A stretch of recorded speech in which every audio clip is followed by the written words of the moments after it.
this computer. Okay, perfect. Hi, everyone. My name is Diane Knispel, the Director of Education at the Park City Museum. I would like to welcome all of you to our lecture series. We have some other lectures coming up. If you check our website, you will see what lectures are coming, and you can register through our website. Please note that our website is being revamped a bit, so if you have any problems, just contact me and I will put you on the list. It's not a problem. Our website is supposed to go into effect next week, so hopefully everything will be okay. So with that, I'm going to turn everything over to Donovan Simmons, who's going to tell you more about our lecturer and give you some more information. Donovan? Okay, thank you, Diane, and welcome to another in the Friends of Ski Mountain Mining History lecture series. I will introduce Professor Mike Nelson shortly, and the topic of his talk is shaft sinking in Park City. Shafts are a particular focus of our upcoming talks, since there are some significant things happening here. We have both good news and bad news. First of all, the good news, and that is this summer, the Daly West head frame, which sat forlornly tippled over at Deer Valley for about 6 years, will be re-erected this summer.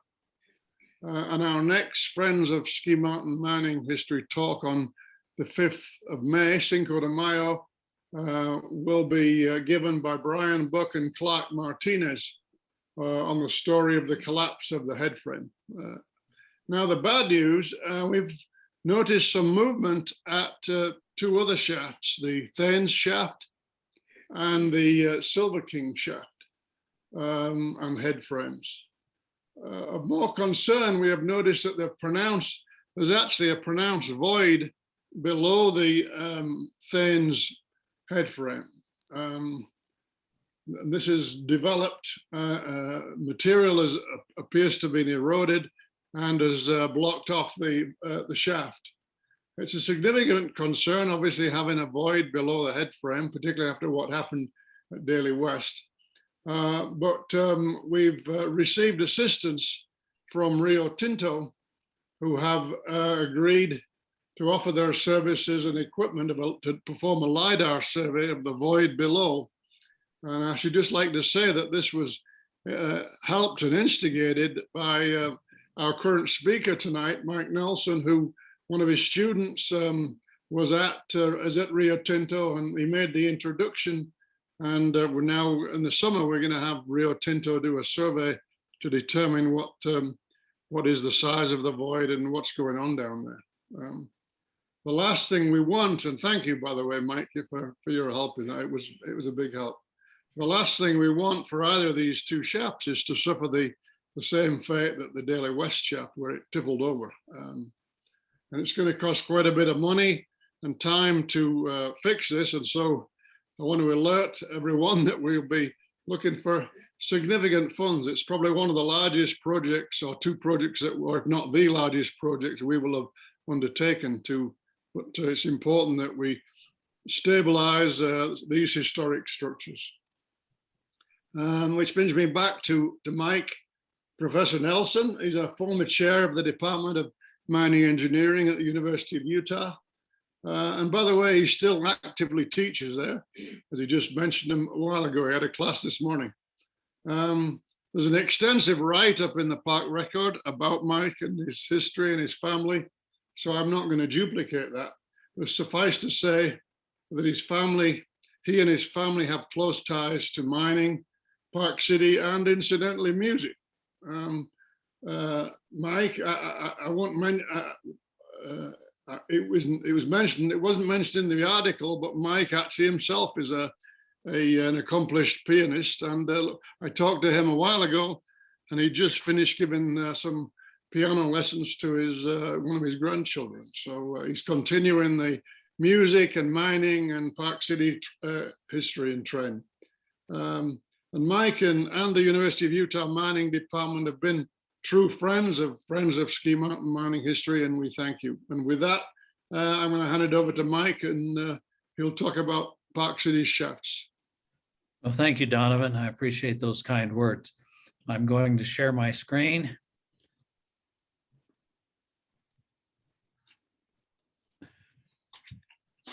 To be working on this end. So.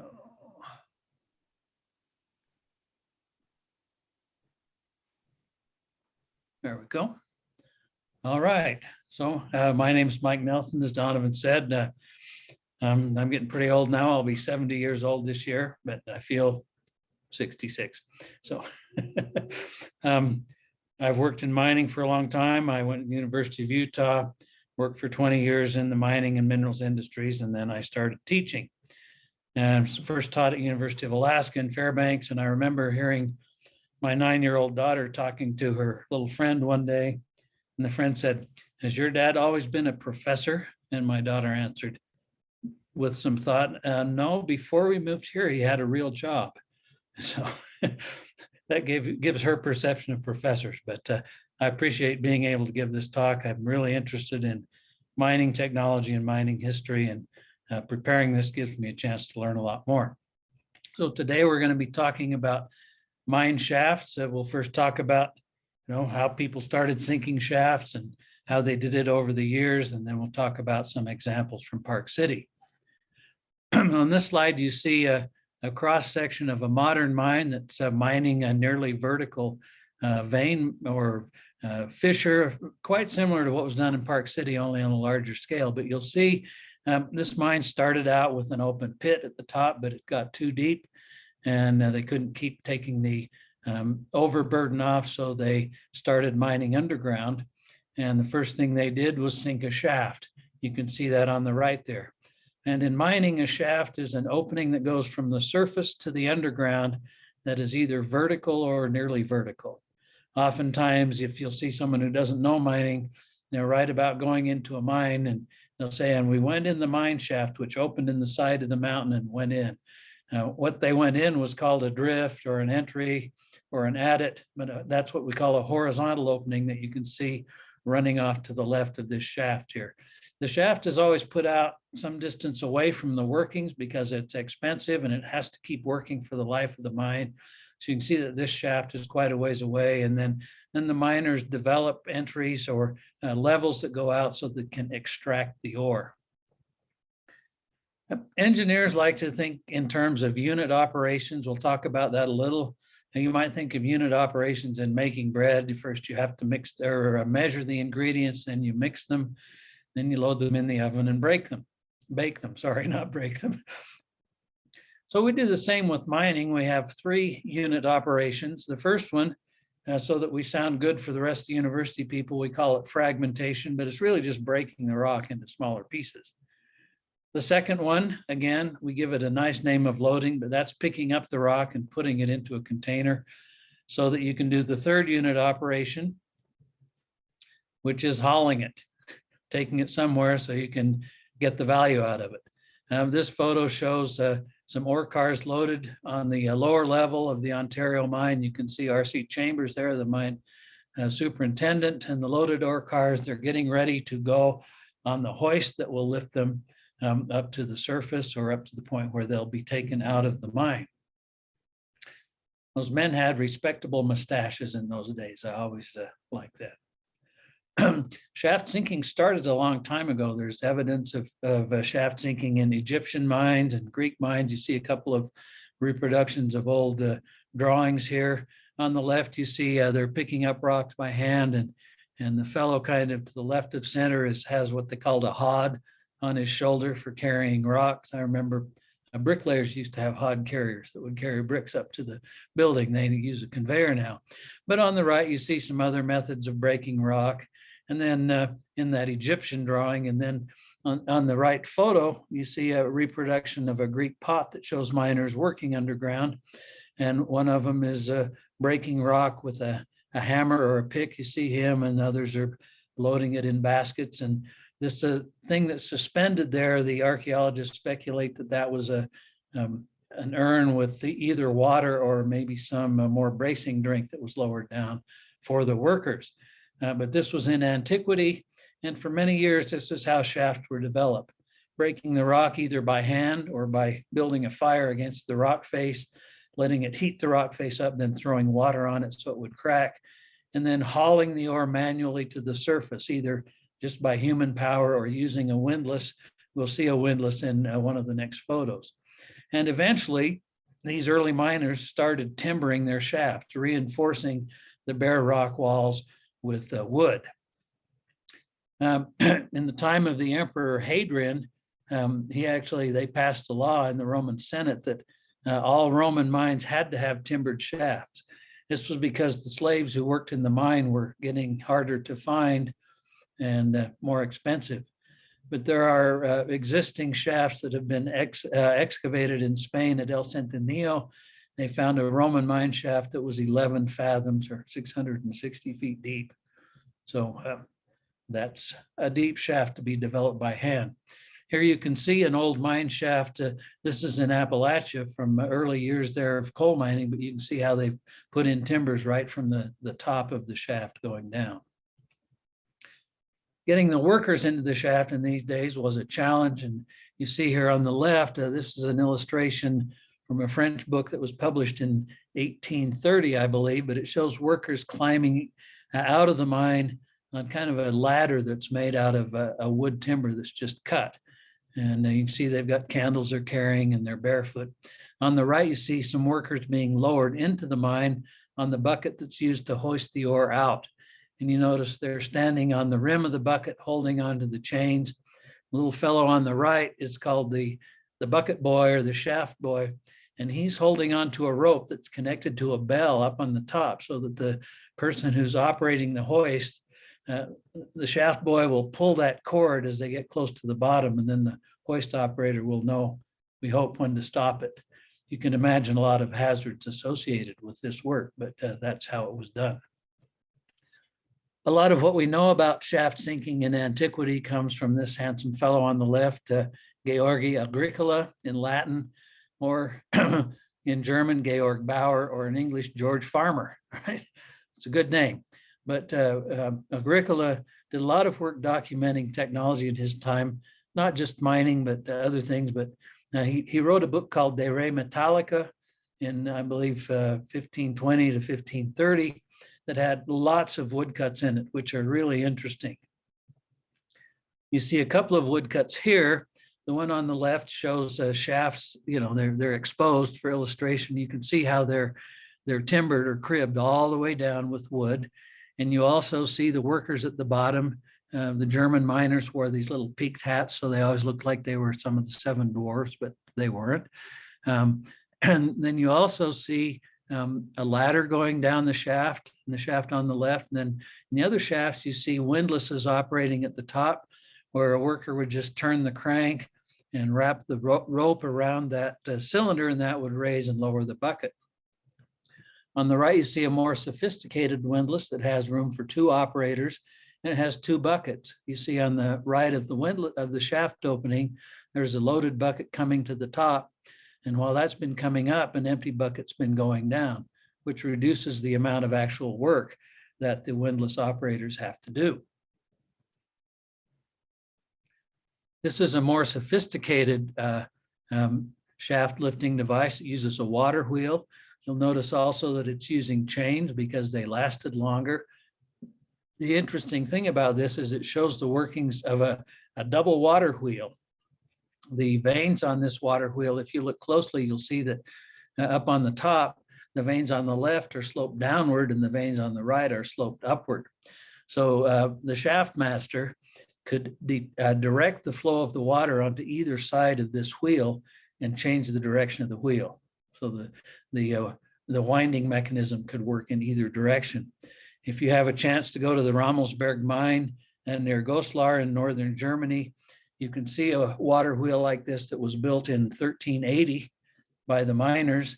The shaft is made out of a single piece of oak that's 30 inches square and 13 feet long, and it's lasted for a long time. Now, windlasses were still used really into the early part of the 1900s.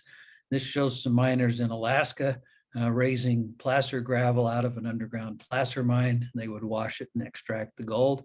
You notice this is a two-man windlass also. But eventually, we move into stage 2, and the big changes here were we go from breaking the rock just by banging on it or making it hot to using black powder. The first documented use of black powder that I could find in mining was in Hungary in 1627, and that made the rock breaking a lot faster. During this time, they also introduced horse whims, which were a way of raising and lowering things in the shaft. You can see this painting is from Falun, Sweden, where there was an underground copper mine that operated for over 1,000 years. It was so famous that Wagner actually wrote an opera called, in English, The Miners of Falun. I've never seen that it was performed recently, but he did write the opera. And you can see here, they've bound some logs together to make a cylinder, and the ropes wrap around that. The horses just keep walking around in a circle. And then the 2 ropes that go out to the hoisting mechanism go over vertical wheels there on the left, so that one's going up and one's going down. And the fellows that are working under that covering there on the left, it's their responsibility to empty the material out of the buckets as it comes to the surface. This made raising and lowering buckets and skips and cages into and out of the mine much more efficient. Now, in stage 2, when they started drilling and blasting, the drilling was mostly done by hand. Now, these are some illustrations from the driving of the Hoosac Tunnel in New England, but it shows how rock drilling worked. You'll notice that there's one man holding the drill steel, and that was just a piece of steel that was sharpened and hardened on the end, and another fellow's hitting it with a hammer.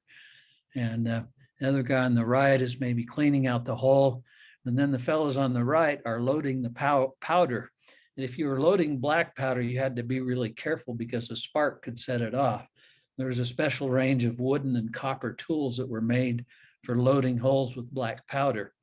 And it was still slow. You can see here that in Hoosac, they developed an 8 by 6 foot shaft. They advanced 2 feet per week. And this required drilling 40 to 60 holes. And in doing this, they had to sharpen 400 pieces of drill steel. The only real improvement during this whole time was improvements in the composition of the drill steel and how they tempered them. But during this time also, if we look at, there's a manual on coal mining in Sunderland and Tyneside that was printed in 1708. And it talks about shaft sinkers as being a separate specialty in mining because of the knowledge and skills, animals and wind, to using water, and then to steam generated by burning coal. Now, steam drills were followed by air-powered drills, and it was about this time during this period that dynamite was developed, which made blasting much more efficient and much safer. You can read about steam engines and their development. It's a fascinating story, but the first steam engine pumping mine water was installed by Newcomen in 1712. By 1800, he'd installed over 160 engines just in Britain and northern France. Bolton and Watt introduced a steam-powered mine hoist in 1784. Their engines were more efficient and they sold literally hundreds of them. It's kind of ironic because with steam engines to pump the water out, they could mine deeper and get more coal, which they used to power bigger engines so they could go even deeper. And this was the industrial cycle building on itself. But deeper shafts required more support, made more water. And so the shaft sinking technology evolved also in this time to using what they called cast iron shaft tubbing. This was first used in Germany in 1759, and it was widely used in the coal fields in the United Kingdom. This is a picture of some early shaft tubbing getting ready to go down in a mine shaft in Germany. And you can see that this was much different than putting timbers, which we'll talk about in some detail. It was also quite a bit more expensive. So we're into phase 3 of the technology, and that's what I really wanted to talk about in details here is when people were sinking shafts in Park City from 1870 to 1900 or so, when the district was really growing, how did they do it? And this is from a lecture I give to my students, but it lists all the things that you have to think about when you get ready to sink a shaft. You have to get the site ready. You have to strip the timber off and level it. You have to build a collar. That's the structure on the surface that supports the shaft. Then you have to do what the miners call sinking and mucking. That's not a new dance. That means they're blasting the rock at the bottom and hauling it out. While you're doing that, you have to keep the shaft lined up and the timbers lined up. You have to support the rock if it's weak. Then you also have to develop stations and insets at every certain levels. You'll want horizontal openings to go off to access the mine. And sumps are temporary places where the water can drain into, usually below where the workers are standing, and then they put a pump in there. Also, you need fresh air and you have to remove the water. There's a lot of detail to talk about here, and I'll just try to hit the high points, give you an idea of how this work was done. I put in a photo of a modern shaft sinking crew, and you can see that they're using concrete linings, and there are only a few of them working because a lot of what they do is done by power equipment now. This shows some modern pictures of site preparation and collar installation. And the main thing you see here is a lot of big equipment, right? That makes the work quicker and more efficient. And they can get a collar put in typically in 90 days, and it's almost always made of concrete. This shows what was involved in site clearing in the 1880s. First, you had to remove all the timber. That was usually done by people with saws and horses, and it was a hard job. Then you had to level the ground. They didn't have bulldozers, so they typically used, when they were in loose rock, they used what's called a Fresno Scraper.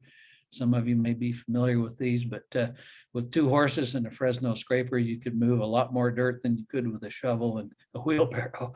And these were interestingly used in Park City for a long time to clear the snow off the roads too. And my grandfather talked about that. Putting in the collar was a big job. This is a model that was made by the U.S. Bureau of Mines in 1920 to show the typical timbering that went into a shaft collar. You can see those big 12 by 12 timbers that are marked A. Those went in right on the surface, and they supported everything that went down the shaft, all the timber supports and everything else on the surface of the ground. You'll also see these iron bolts, these eye bolts that are marked H, and those were used all the way down to support the shaft timbers as they went down in the shaft. We'll talk about that more in detail later. This next slide shows how that collar would be installed in the shaft. And this is a 2-compartment shaft. You can see it set up so that maybe there was a bucket went up and down in the smaller section on the right, and then the workers were in maybe a double cage that went up and down on the left. There are different ways to do it. But the collar had to be installed, and that could take 6 months to a year under difficult conditions. I found some old photos of people sinking timbered shafts, and these are newer than the 1880s, but you get an idea of, we saw the Bureau of Mines model, and then you see the actual timbering, and everything's not neatly squared off and everything here. These guys are just getting the job done.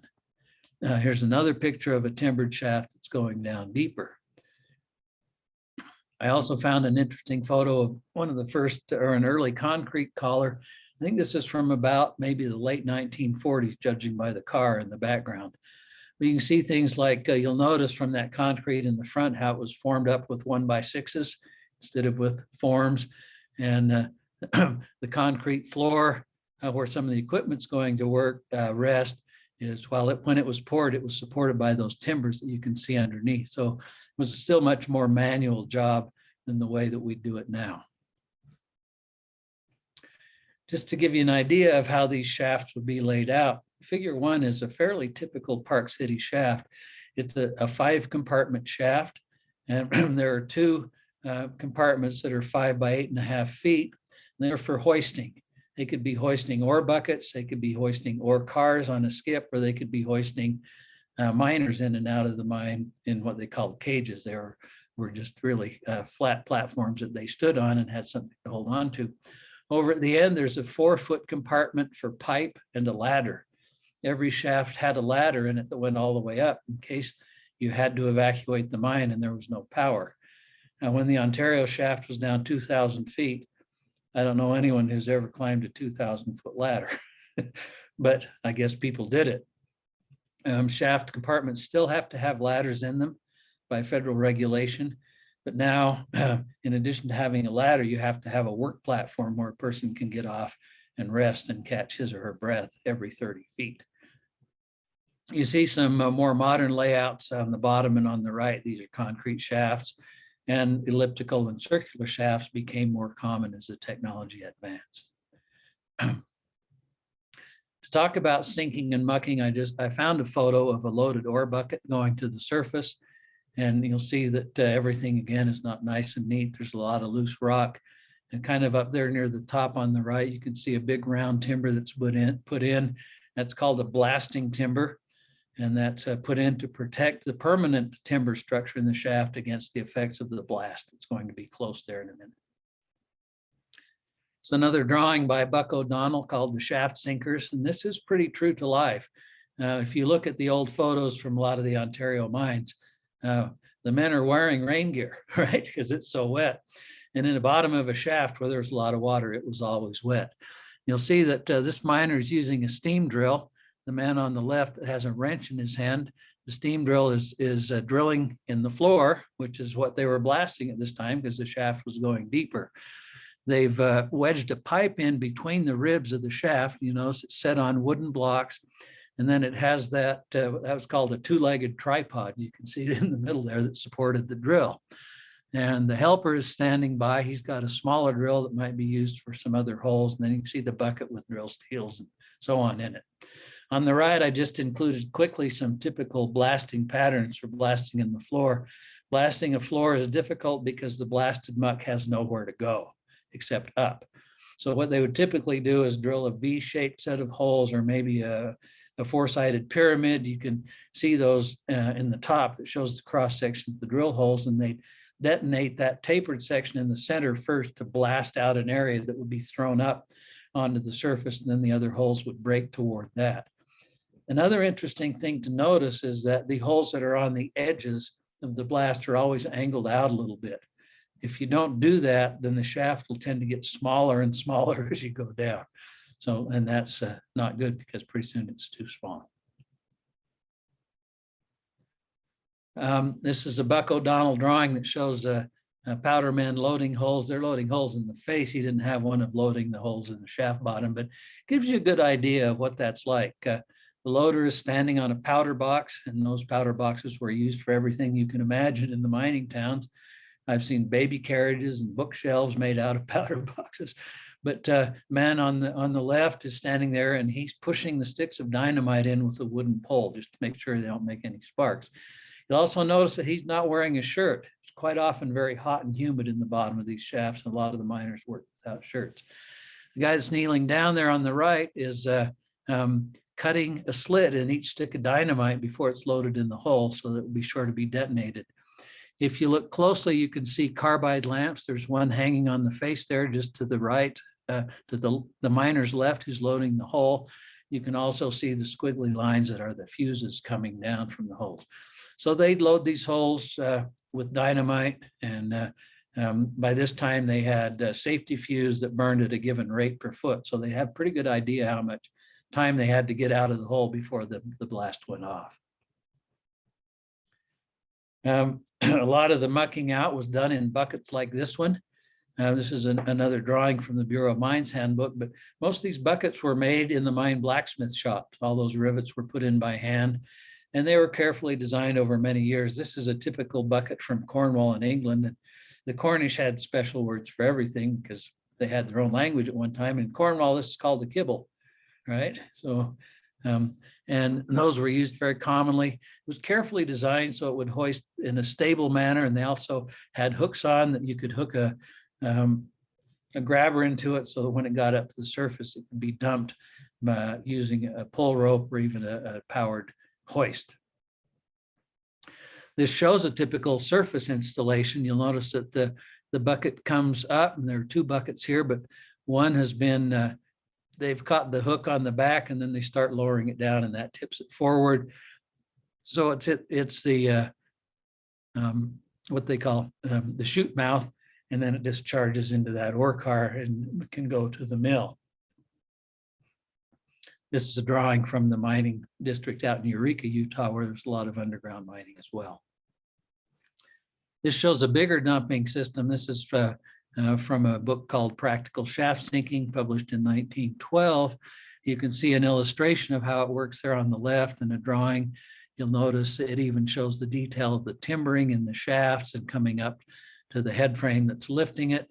And on the right, you get an idea of the scale. Here, they're using just a cylindrical bucket rather than one of those tapered kibbles. This is probably a bigger operation. Now, this is a little outside of our scope, but it's interesting. By about 1930, the shafts were bigger and they were starting to use powered equipment to do the loading rather than loading by hand. If you look really closely at the center, you can see at the bottom, the man standing there, and there's kind of a tiny little front end loader being lowered down the shaft, which they'll use to fill the buckets. You can just barely see the outlines of a bucket there on the left. Now, this made the loading a lot faster. Notice a couple of other things on this, that the opening that's being developed, you see those squares kind of in the background. There's where they have put bolts into the rock and anchored them to support the rock. And on the roof, you can see some steel mesh. So that was secured in there with rock bolts, and that kept loose rock from falling on the workers as much. Now, this mechanized mucking with individuals doing it continued for quite a long time, especially in South Africa. When the gold mining was booming in South Africa, and they sank 70 or 80 shafts around Johannesburg, some of them 11,000 feet or more deep. This was done on a large scale with large crews of African workers. And the men who worked at the bottom loading the buckets were called lashers. Okay? And by this time, they had a device called the Cactus Grab, which you can see would just, they'd bounce it against the muck pile and it would settle down into the muck, and then they would lift it up and it would close and they'd dump it into the bucket. But you'll see it wasn't uncommon in a shaft of this size to have a crew of 20 or 30 lashers working at the bottom of the shaft. A very hazardous place to work. And luckily, we have better ways to do that now. So how did they support the shafts? This shows how they supported tunnels. They would basically make supports out of 10 by 10 inch timbers. But the important thing for our discussion here is not how they made these tunnel supports, but the fact that all of the support rested on the floor of the tunnel, which was usually solid rock. So a shaft is not a tunnel, obviously. And so once you start sinking it, you're making it deeper all the time. So you can't support your timbers on the floor, right? And what they did, and we talked about this already, but remember that the collar is designed to carry the weight of the timbers as the shaft goes deeper. So this shows a typical timber set for a 3-compartment shaft. This is from the Bureau of Mines publication. The interesting thing is that this timber was all framed. That was the term that they used. Cribbing was just round logs that were set in place, skin to skin. But frame timber was actually shaped in the carpenter shop using chisels and back saws and knives and so on, so that when it got down into the shaft, it could just be dropped into place. Almost like Lincoln logs on a giant scale. Some of you may have played with Lincoln logs when you were younger. So you can see that these timbers all came down in, and putting them in required some heavy lifting, but not much shaping was required. They went in easily once they were in place. So this shows one typical set in the shaft with the wall plates, the end plates, and the dividers, and then the corner posts and the stringers. You'll also see, if you look closely at the top, the holes for the hanging bolts that we talked about. Those are usually 3/8 or 1/2 inch bolts with the eyes on the end.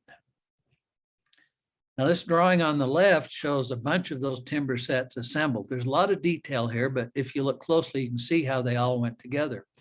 You can also see, I didn't point it out on the last slide, but on the outsides of the horizontal timbers, they put 2 by 2 inch, what they called lagging supports.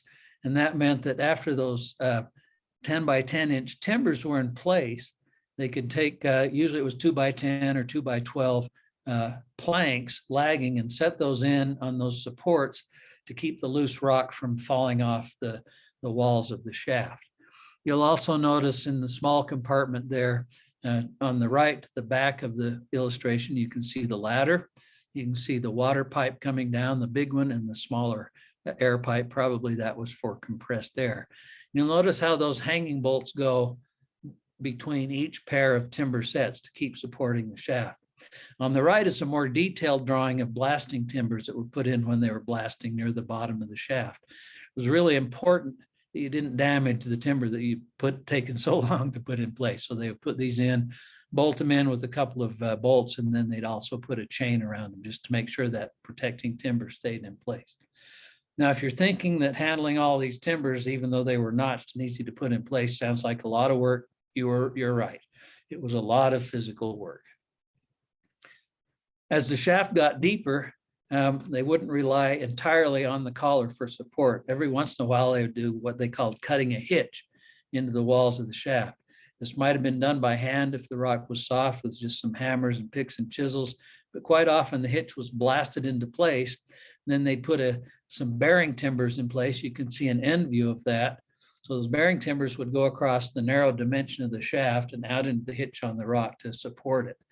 And that would be set in place on blocks and then wedged so it was level. Now, I got really interested in this, so if it's too detailed for you, you'll have to forgive me. But I got wondering, we heard a lecture, I think in February in this series, about how they drove a 3-mile tunnel and kept it on grade and straight. And that was the case with the Ontario Tunnel. When they got to past 3 miles at the end, you could see the light at the end of it. It required some good surveying. So when you're sinking a shaft, how do you keep those shaft timbers square and plumb and true to one another? They have to be lined up because the cages and the skips are going to be going up and down.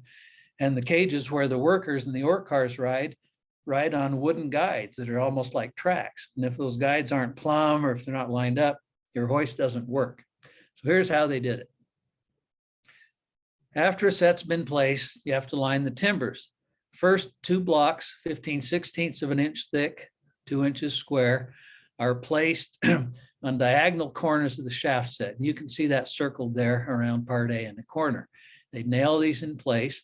Then a 1-pound plumb bob is tied to a 1/8 inch line, and you can also see that labeled D, and lowered down the shaft over the blocks. These blocks hold the plumb bob line D out from the corner of the shaft 1 inch from both of the end plates. Okay, simple but effective. Now we look at the shaft, and you see first, when they frame the timber on the surface, the carpenter also marks a line 1 inch from the inside of the horn of both of the end plates. Okay, how did the carpenter mark that? Did he use a Sharpie? Probably not. Probably didn't use a pencil because that might come off. It was probably scribed in with a knife, right? Maybe colored. So those lines were scribed in and on the end plates and on the wall plates. And when they're properly aligned, the plumb bob will exactly line up with each line. You can see that because the plumb bob is held out 1 inch from the corner of the shaft set. So once you have that there, then you know what you have to do to get everything lined up and true with that plumb bob line. So they started putting these spacer blocks, and they're shown by H, in the order shown, numbers 1, 2, 3, and 4, and then wedge these blocks and the ground until the lines J and the plumb bob D correspond. Sounds easy, right? Remember, you've got to do this on 2 sides each of 4 corners and keep it all square and lined up. And then you tighten the blocking by driving the wedges until all the joints are firm and tight and the set of timber is solid. Okay. Then finally, you stretch a line between the centers of the end plate C and mark the center of the divider A, and use blocks 9 and 10 to make sure that's lined up. And then if you want a really good true, you can put in a diagonal and measure that distance across both corners. I skipped a slide there, sorry, go back. Every 50 feet, you have to do this again to make sure it's lined up, okay? So you think about thinking a shaft 3,000 feet, right? Somebody did that 60 times, okay? So it was an important process. I skipped ahead there because we've talked enough about keeping the shaft straight. There was a comment in there that said, it's really good when you set your collar in the first few timber sets to make sure their alignment is correct and check it with surveying instruments on the surface with a transit and plumb line. I'm not going to talk much about pumping water out of the mine, blowing air into the mine. That could almost be another presentation about how this technology developed. going from steam powered pumps and Cornish pumps that used a shaft to lift water out of the mine to submersible sump pumps. But we'll suffice it to say that these are typical fans and pumps that were used when a lot of the shafts in Park City were being sunk. Oops, too far. What did they build on the surface? We saw a sinking frame like this that was put up kind of on a temporary basis. Miners often called this a gallows frame because that's what it looked like, I guess, in their experience. But they were temporary. They usually only lasted till the shaft got 300 or 400 feet deep. And they would put in a more permanent head frame. And there are dozens of designs for these, but they all have this familiar look of a vertical structure that's supported out to the back to take the weight, the force of lifting the material out of the shaft. And there are a lot of different designs, and some people collect photos of them and so on. But you'll see these even around Park City still. There's the head frame at the Thames shaft, and it has a steel structure, I believe, instead of timber. But that's the design that's still used today. So let's talk about shaft sinking in the Ontario now. We've still got a few minutes and we'll go quickly. Before we talk about shaft sinking on the Ontario, we first have to talk about how they mined.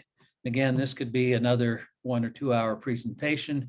We need to understand what things looked like so we understand why they put the shafts where they did. So almost all of the ore in Park City was found in fissures, ledges, or veins, okay? That means that, to put it simply, and if there are any geologists in the audience, I apologize, but there was a big intrusion of igneous rock at one time, and that cracked the rock that was around it, and mineralized fluids penetrated those cracks, and as they cooled down, they separated into lead and zinc and silver and gold ores. And sometimes the outcrops of those intrusions could be seen on the surface. This is an outcrop. I believe it was the Daily West outcrop. And you can see there's kind of a vein there, but it's eroded a lot and it's hard to see. There weren't a lot of outcrops in the Park City district. A lot of them were inferred from understanding the geology. But once an outcrop was found or a vein was identified, and I won't distinguish among fissures, veins, and ledges, we'll just call them all veins, then it was time to develop it. Now, this is a drawing from Boutwell's 1912 report for the USGS, and he made a detailed drawing of a cross-section of the Ontario vein. You'll see on the left, the rock that's angled kind of away to the left from the vein. That's called the hanging wall, because if you're in the vein working, it's hanging above your head. And that was limestone, a silicified limestone that had been altered by the intrusion. On the right, there was another silicified limestone with some even marble that had been altered there. But then as you go through the vein, you see that, sorry, should turn that off. You'll see that there's some rhodonite, which is a manganese compound. And then there's a copper tetrahedrite that has copper and lead and pyrite. And then E, you can see particularly designates galena. That's a pure lead sulfide. And so these materials existed in different amounts and different concentrations here, but in general, everything from B to B was probably worth mining and processing. So this is a vertical or a near vertical vein, and you have to determine how to access it. And just to show you what this looked like underground, this is a vein in the Butte area, but you can see on the, here you see those tracks, they're going along the directional orientation of the vein, which is called the strike. You can see the hanging wall really clearly on the right, you know, how it's angled and hanging above the entry. And on the left, it's not quite as clear because that footwall, as it was called, is not as stable, so it's sloughing off a little. That gives you an idea of what it's like to be going in a vein along the strike, and it's extending upwards to the left and downwards to the right. So now here's a cross-sectional drawing of the number 3 shaft at the Ontario. And you can see the vein is off there to the left. And when they started sinking the number 3 shaft, the vein was quite a ways away from them there, you know, but they knew that they would intersect it at some point. So they would drive the shaft down, and then periodically they called it drifting out and see where they hit the vein. And the idea was that you want to go deep enough that you have a lot of levels where you can intersect the vein, but you don't want to go too deep. You know, and also you have to think of how the development would work here. So when they came out and intersected the vein, they would start driving tunnels. And it's hard to show this, but these blue lines I put in are meant to say that they're going along the strike of the vein in and out of the picture. Can you sort of imagine that there? So there was a series of these entries driven along where the shaft intersected the vein, or where the drift intersected the vein. And then they could connect material that was extracted from the vein into the shaft. So this showed what the mine working looked like, that we've got a vertical and a longitudinal section here. The big one on the left shows the entry that's driven along the strike of the vein going along the bottom of the ore. And then the workers would just blast overhead and go up in there and start blasting the ore down. They would put in timbers called stulls. You can see that a little more clearly on the right. And the ore would cave down to the bottom level and it would be mucked out into cars or into chutes to be hauled out of that area. As they got up, sometimes they would put in timbers to stand on, to work on, and you can see there in the top, they're drilling on the breast of the ore and sometimes on the back or on the side and the roof to blast that ore down into the stope, and it'll fall into the ore passes. This drawing on the top shows the level of how they would develop those winged ore passes. That's a little bit complicated, but the photo on the left shows a picture in an open stope butte, and these timbers that supported the stopes were called stulls. And you'll notice that these are probably 12 or 14-inch timbers, and they're the hanging wall is resting on those timbers, and then the weight's transferred to the footwall. You also notice that there's what they call a wooden pad or a base that's put in at the top of that timber on the right. It was probably 4 or 6 inches by 12 by 15. You see how it's crushed out? That wood's pretty strong in compression. So that was taking some weight. On the right, you see some miners in Cornwall working in an open stope in a vertical vein. If you look carefully, you can see that what they're mining there is actually different rock than what's on either side of it. You'll also see that in those days, you just kind of made a place to stand while you drilled. They've got a ladder supported a plank supported on the ladder and another piece of timber. So the ore came out in ore chutes. There's a nice drawing of one on the left, and on the right it shows some miners loading out of an ore chute. And again, the timbering is not nice and neat like in the handbooks, but they would load that ore out into the cars and then shovel those, wheel those either out to the shaft or out to the place where the mule would pick up a string of cars and haul it out the tunnel. Now we're just about out of time, but getting a lot of information for this, I had the privilege of going through a lot of Park City mining records and park records, which you can do nicely now online because they've all been digitized. And what I found out was, first off, there's some interesting stuff. Here's a solicitation that was put in looking for contractors to bid on sinking a shaft in the Sampson Silver Mining Company. This was a pretty common way to find contractors in those days. And also, and this didn't work right, I'm sorry. That was supposed to be animated. There was an article in there about a man in Leadville who was attacked by a cinnamon bear and badly mauled. And first I thought of these kinds of cinnamon bears because I have a sweet tooth, but it was actually this kind of cinnamon bear. It's called a color morph of the American brown bear. So sorry we couldn't see the printing there, but we don't have time to fix it now, so we will go on. These are just interesting things you'd see. But from the park record, we get this chronology. The discovery claim was staked in 1872, and they sank 2 shafts immediately about 100 feet east and west, respectively, of the discovery claim, but they got to 60 feet in those shafts, and there was so much water, they stopped. They started producing ore from a drift that went in the bottom of the canyon, and the first ore they brought out of the Ontario was worth $250 per short ton, which was a lot of money in those days.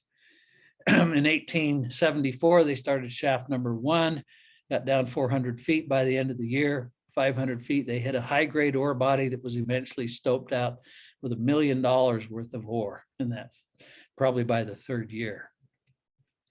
By 1878, shaft number 1 was too close to the lode or the vein for safety. because as they started mining all the ore out of that vein, the rock would start to collapse. And if that got out close to the shaft, then they'd lose control of the shaft walls. And that shaft was also too small to go deeper. So they started shaft number 2, which if you look in the drawing, that's fairly close to shaft number 1, but far enough away, they thought.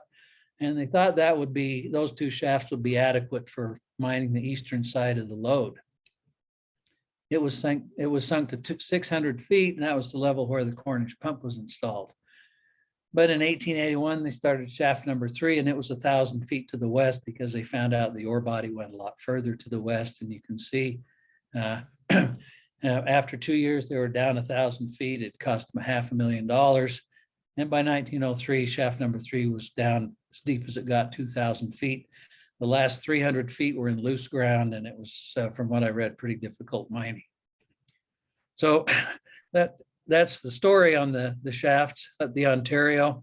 I just found in the park record a couple of other interesting little vignettes. Wilson and Barrett had a double compartment shaft, and it commented there that the ground was so hard they advanced 1 foot per shift. Sounds discouraging. There's another entry about how the Bonanza was taking down their gallows frame and putting up a new frame so that they could continue operations when the snow got above the top of the gallows frame. There was a lot of snow in Park City. There still is in good years, but in earlier years, it snowed a lot if it covered the gallows frame 20 feet deep. So they also had a section in there called crosscuts where they put in little humorous comments. It says the sign at on the Western Mine, there was a sign that said, "Do not fall down this shaft as there are men at work at the bottom of it." The man who disregarded it was forgiven because he could not read. They had a section called Park Float, was kind of gossip from around the town. Here's an entry from 1884 that says, "Oleomargarine, alias bull butter, is being sold by some of our storekeepers, and patrons should see that they do not get it in place of the genuine article."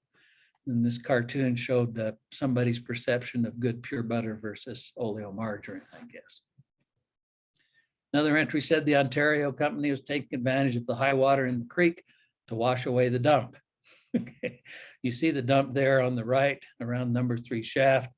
And at that time, it was perfectly legal and acceptable to just let all that material wash down the creek and eventually probably to the Great Salt Lake.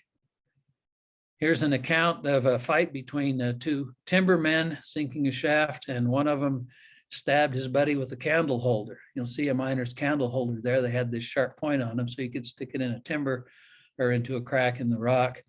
And there was a hearing held, and they judged that the miner who did the stabbing and also threw a pick at his buddy needed to be arraigned, and he was released on $300 bond. Finally, I just pulled out 3 accounts of accidents, all on August 11th, 1888. There were a lot of accidents in those days. Thursday, Dr. Lecomte was summoned to the Apex to tend the injuries of a timberman who cut off 4 of his toes with a broadaxe. Frank Morehouse, who was the lamp keeper, electric lamps by this time, got shocked. He was taken to his room, and they summoned aid, and Dr. Lecomte came again. He was a busy guy in those days, and he thought that Mr. Morehouse would recover, but he was completely unnerved. This is an interesting one, and this will finish us up, I think, but E.H. Stout was easing timbers at the bottom of the shaft. As the rock moved, it would load up the lagging that was put in those shaft timbers, and they'd have to take them out one at a time and take that loose rock out to take the load off the shaft timbering. That was called easing the timbers. But he knew the cage was coming down, but he thought it was far enough up that he could cross the shaft walking on a timber. I probably wouldn't walk across a mine shaft on a timber now, but that's how it was done. But the cage was closer than he thought, and it hit him in the back and injured him. So I just put in a few more Buck O'Donnell drawings to lighten us up a little bit. Here it shows some miners on lunch break. You notice they all look happy. That might be because if you look closely on the guy on the left seems to have a pocket flask out on the timber where it was sitting. So maybe they all had a swig from that. You'll also notice that by this time they had carbide lights, but some of them still had candle holders. You'll notice how they tied their pant legs up to keep them out of the water. And next we see the miner's coffee warmer. You wedge a piece of lagging between two timbers, drive in some number 6 or number 12 nails, put a candle in there, and that'll warm up the coffee that you put in your dinner bucket at the start of the shift when you left home. Finally, we've got a picture of a miner doing single jacking, holding the steel and hitting it with a 4-pound hammer. The tradition among miners is when they were drilling these holes and they got to either where it was really deep enough or they were too tired, they'd yell deep enough. And that was a signal for the blaster to come in and set the round and detonated it. So with those old drawings, I've talked fast, probably had more material than there was time for, but I appreciate your attendance, and if I'm happy to stay here as long as people have questions. So I'll close my PowerPoint presentation now, stop sharing, and turn the time back to Donovan. Thank you, Mike. Well, am I muted or can you hear me? You can hear me? Yeah. I can hear you, yes. Thank you. Once again, a really informative talk. I personally learned a great deal myself as well. But we'll see if we have any questions. If we have, there's a chat section at the bottom, and if you can just write in your questions, and we can ask Mike. Well, Sally, do you want to, Sally, you've got a. Thank you, Mike, that was absolutely fascinating.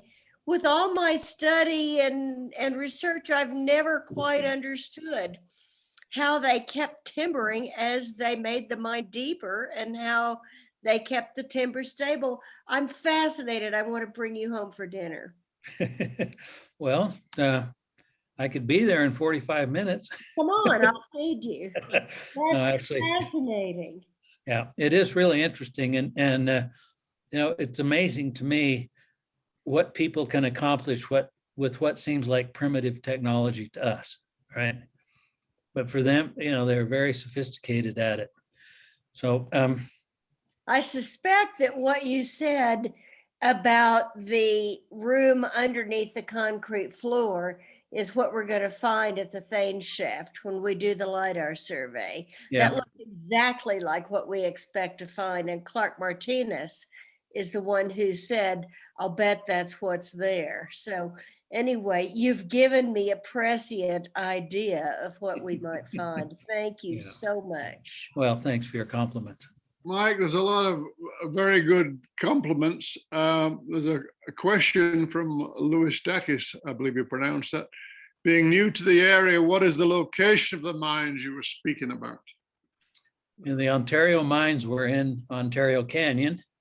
So if you start up the road that goes over into Big Cottonwood Canyon, Guardsman Way, you get up there a little ways and you can turn right and go back in, and some of the buildings and the number 3 hoist are still there. You can see them.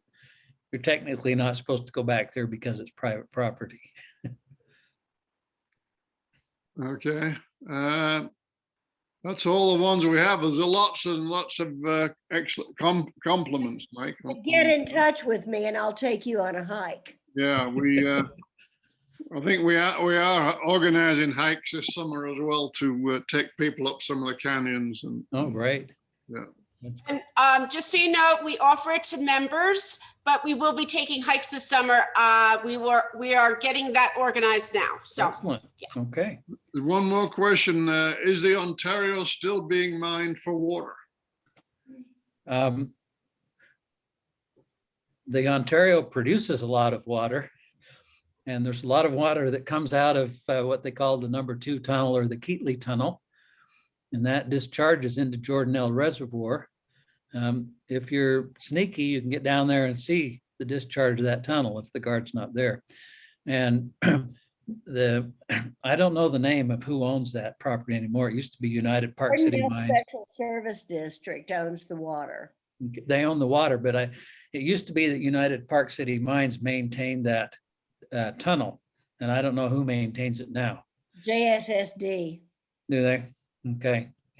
And you know, a lot of Park City's water comes out of mine drainage tunnels, the Spiro Tunnel, the Daily Judge Tunnel, and they all have to be maintained because they're all supported initially with timbers, and those timbers rot, and then the water that comes out of there is really pure, but if there's a roof fall, then you get some of the material from the mine in there, it has enough lead zinc ore left in it that it also has the cadmium and the arsenic and the other things that go along with lead zinc ore. And then that water is not suitable for drinking and they have to shut the flow and so on. So maintaining those tunnels is important for drinking water, potable water for Park City. Mike, is a more technical one from Eric Boone. Was lagging of the sidewalls assumed to be optional? Or Yeah. was the determination made each lift? Who designated to make the call? Who designated to make the call?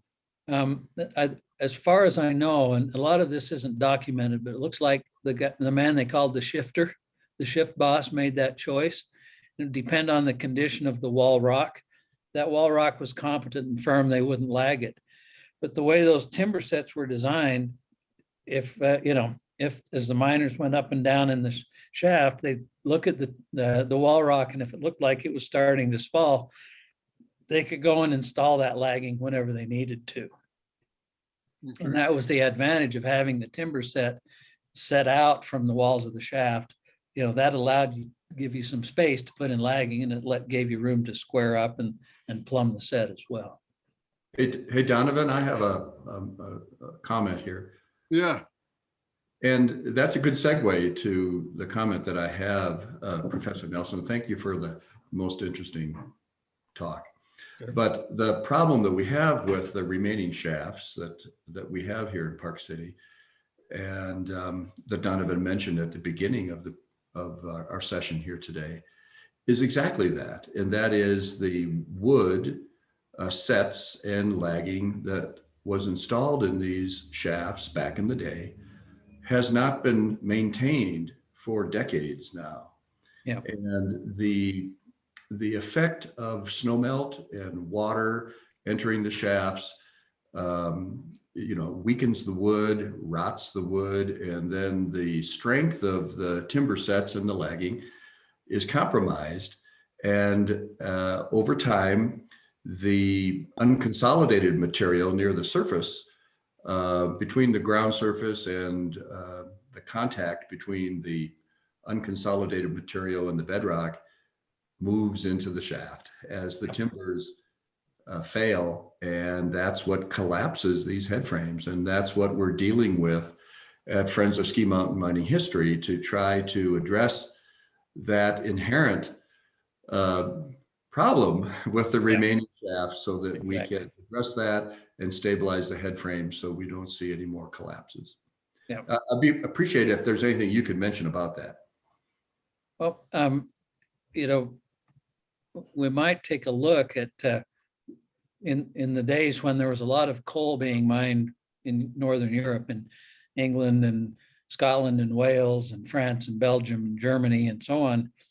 There was a lot of surface subsidence because the mines were not very deep. And I'm sure Donovan's familiar with this, but the National Coal Board and others developed some very efficient ways to fill in those voids by they called it pneumatic backfill, and they could just blow the backfill in through a 4-inch hole on the surface and fill up these voids to where they were stable again. And I don't think anyone's done that in the US for a long time, but the technology is fairly simple, and that might be something we could look at. Yeah, I was actually involved in something recently in Canada, where they've got in Canmore, where they've got some voids very close to the surface from an underground coal mine that had vertical seams, and they're trying to introduce what they call paste fill, where it's like almost like toothpaste that they put inject at high pressure underground. Yeah, that could work too. Anything you can do from the surface is cheaper. Yeah.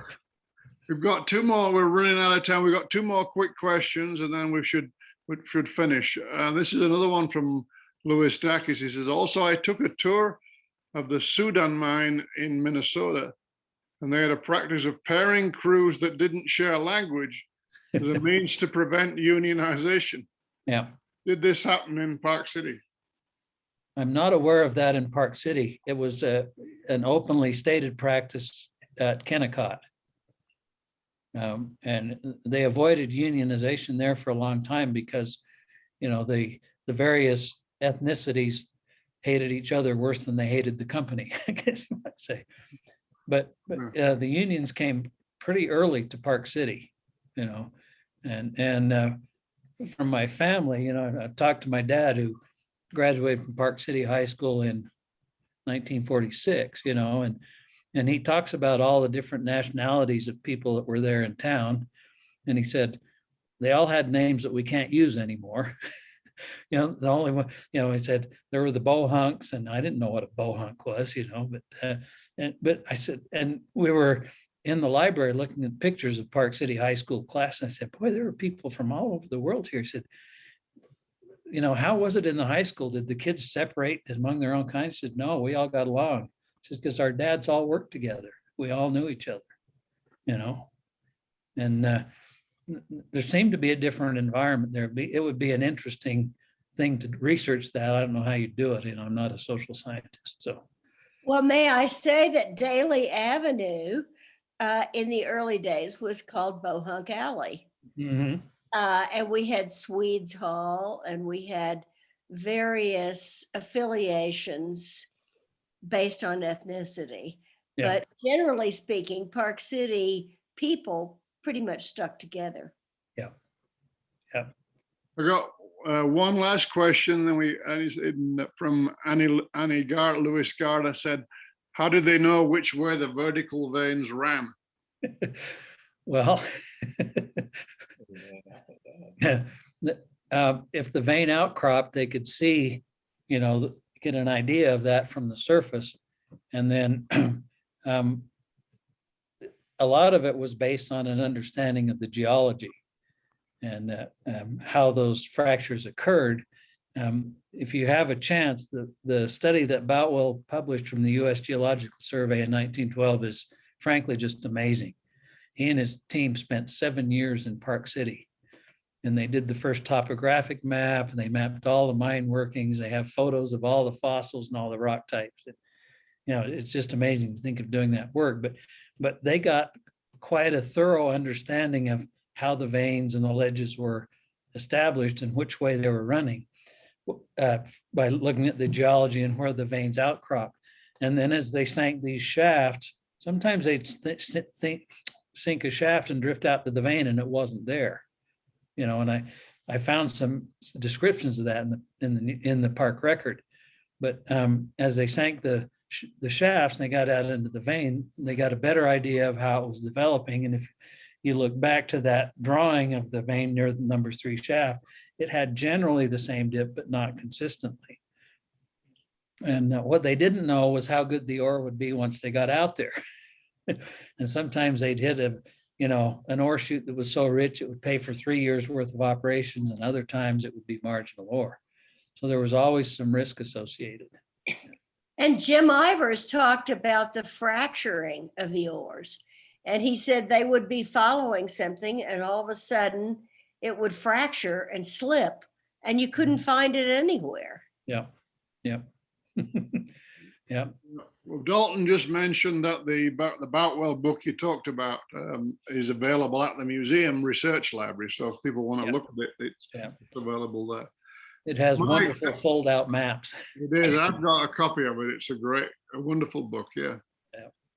Mike, thank you once again. That was a really great, informative lecture, and you'll give us some new material as well. And I thank you for your presentation and your time. It was once again.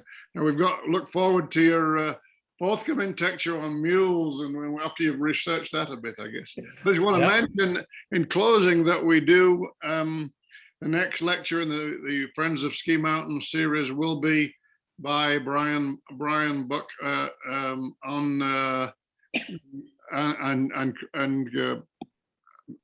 Mr. Martinez. I'm sorry, I've suddenly forgotten his first name. Clark Martinez on the 5th of May. Anyway, thank you all for listening in, and again, thanks, Mike, for a great lecture. My pleasure. Thanks.